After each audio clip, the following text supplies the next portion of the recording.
General, a military advisor to NATO. Newsmax contributor General Blaine Holt is joining us as Jody steps away here, pulling in our team now. And also with us today, our foreign policy expert, Harley Lippman. Gentlemen, good morning to you. Morning. Good to see you both. We're going to pop you up here momentarily. We're working on it, having a few tech issues back in our control room. But as we bring you to air here, gentlemen, President Trump saying that the U.S. naval blockade, it'll start at 10 a.m. So new this morning, the Strait's not going to close entirely. Ships will be coming and going, but the Iranian ports, those headed to the Iranian ports coming and going, those will be stopped. So, General, in essence, this is putting a chokehold on Iran, their ability to make money. Is that the goal here? It's part of the goal, but we're going to now militarily take over the Straits. We're going to control what comes and goes. There'll be no tolling for Iran. They're not winning a military battle, and this was the problem in Islamabad. They brought demands that were out of sync with the military realities on the ground.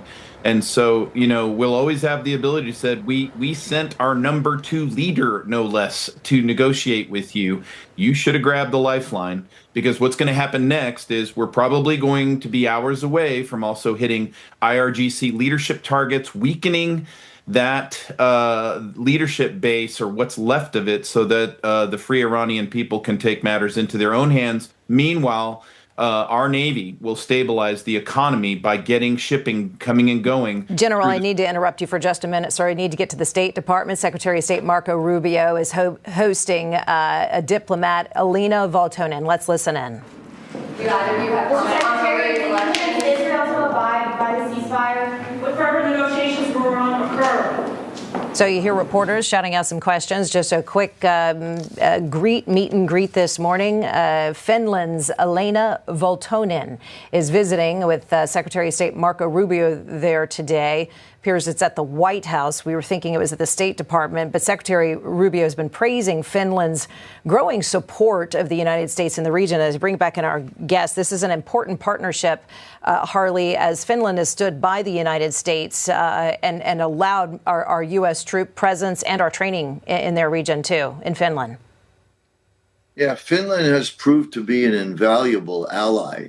For those of you who recall, during the war with Russia and Ukraine, there were 2 strategic gifts that Putin gave us, meaning 2 new nations that were not part of NATO joined, Finland and Sweden.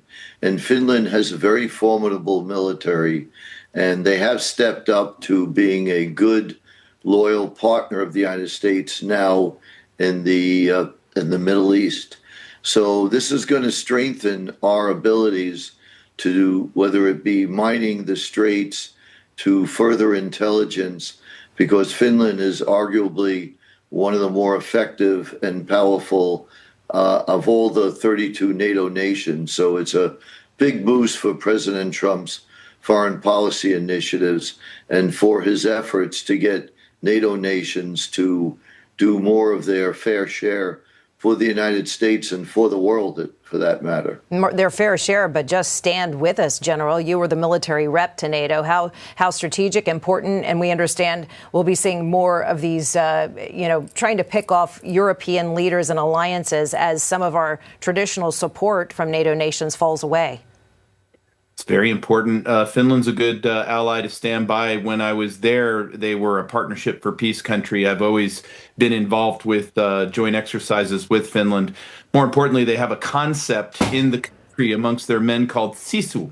And sisu is Finnish for a warrior's ethos, for a courage that exists that they've had to display. They're the only ones to militarily defeat in the last century the Russians in the 2 wars. And so, no, everything we do with Finland militarily is great. They have a very, very effective military and high-end equipment, and they know what they're doing. So the secretary has stepped behind closed doors with this top diplomat out of Finland. We'll wait on a debrief.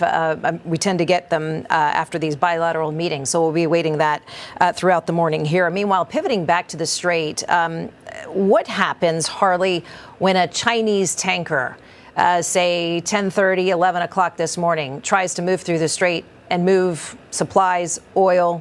What happens then? Well, by all reports, President Trump has said he's going to interdict all naval shipping in the Gulf. So this is what's in the Straits of Hormuz. So I think they're going to stop the Chinese ship, which is, I think, speaks to, on a bigger picture, we saw that President Trump showed strategic courage by taking on the Iranian regime when every American president before him kicked the can down the road and passed it to the next president. So he's dealing with it. And there are ups and downs in the war, like in all wars. So over the weekend, it didn't look as good. But today, we see President Trump showing strategic resolve, that he's not just saying, okay, we won, we're pulling out, which would have been a catastrophe. He's upping the ante, if you will. He's saying to Iran, you say you don't want to close, you say you don't want to open the Straits of Hormuz, well, then we'll close it, and we'll make sure you don't get tolls, and we'll take the minesweepers and clear it. So President Trump has really stepped up to keep an international waterway open, which is a major choke point for the world economy. President Trump had to do this because if he didn't and the strait stayed closed, it could bring on an economic catastrophe in the weeks ahead. Yeah, in general, so all eyes on the Strait at 10 o'clock this morning. We'll see what does happen when Beijing gets word that one of their tankers is turned around. I'm curious your thoughts. Meanwhile, at the same time, Gulf states are really pushing. Almost as soon as the talks ended, the Gulf states were pushing to get them back to the table again. Here's the president saying he really doesn't care about getting back to the negotiating table at this point. Listen to the president.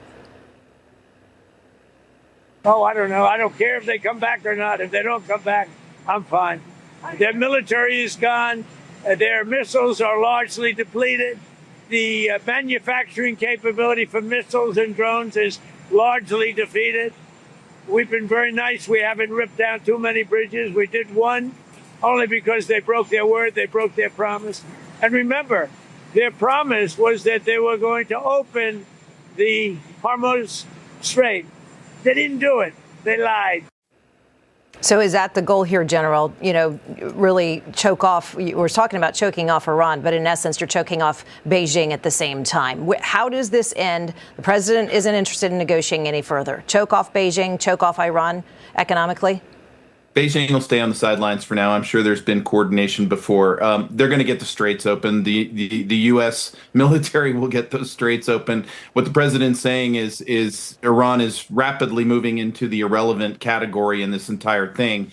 But there's a bigger thing going on. We're going to get back to Lloyd's of London and their financial closure of the straits. We're going to address that because you're going to find all these tentacles, Shannon, go right back up into Europe, right back up into the UK, the city of London. And we know that because of what we see happening in Europe. It's very connected. You've got a potential civil war in Ireland. You have the very, very strange elections in Hungary that ended with Orban's demise. And a lot of power shifting all over the continent. And that is related to what we see in those straits. It's a global, it's not a regional one. Well, you're so right. It has been fascinating 48 hours indeed. Brigadier General Blaine Holt and foreign policy expert Harley Lippman. Gentlemen, thanks so much for jumping on this morning. Thank you. Eric Swalwell's